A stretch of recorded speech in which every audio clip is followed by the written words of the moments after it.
Le courant électrique de Zongo 2 va dans les prochains mois desservir Kinshasa et pallier aux difficultés de délestage enregistrées dans la capitale. Le président de la République, Félix-Antoine Tshisekedi Tshilombo, est allé s'assurer personnellement de l'évolution des travaux d'installation de la deuxième ligne de transport d'énergie de cette centrale vers la capitale. Dans la suite du chef de l'État, l'on a noté la présence du directeur de cabinet Vital Kamerhe, du gouverneur du Congo central et du directeur général de la SNEL, Jean Bosco Kayombo. Un véritable état des lieux du site, le chef de l'État a commencé sa ronde par l'ancien barrage de Zongo 1, daté des années 50 et dispose de 75 MW.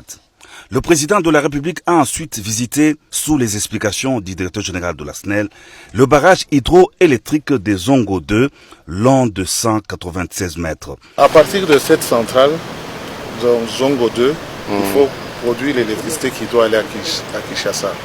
Le poste de Kinsuka, pour lequel le lancement a été fait, vous avez signé l'ordonnance pour que maintenant le financement soit effectif. Ce poste va partir d'ici, donc on a fait les fondations du premier pylône qui va être construit et 70 km après il arrive à Kinshasa. C'est des pylônes de ce style-là? De ce style-là, mais plus costaud. Plus costaud. Partira d'ici dans cette direction. Dans cette direction. Okay. Et ils vont aller jusqu'à Kinshasa.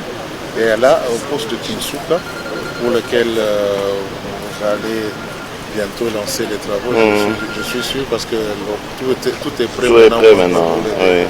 Alors là, on va construire un grand poste qui va recevoir toute l'énergie venant d'ici et distribuée dans toute la partie est de Kinshasa.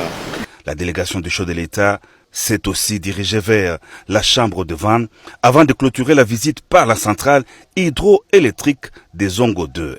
Une structure en béton armé, elle dispose notamment d'une usine principale, d'une usine secondaire et de la salle des équipements électromécaniques. La centrale hydroélectrique des Zongo 2 a 3 groupes de turbines d'une capacité totale de 150 MW.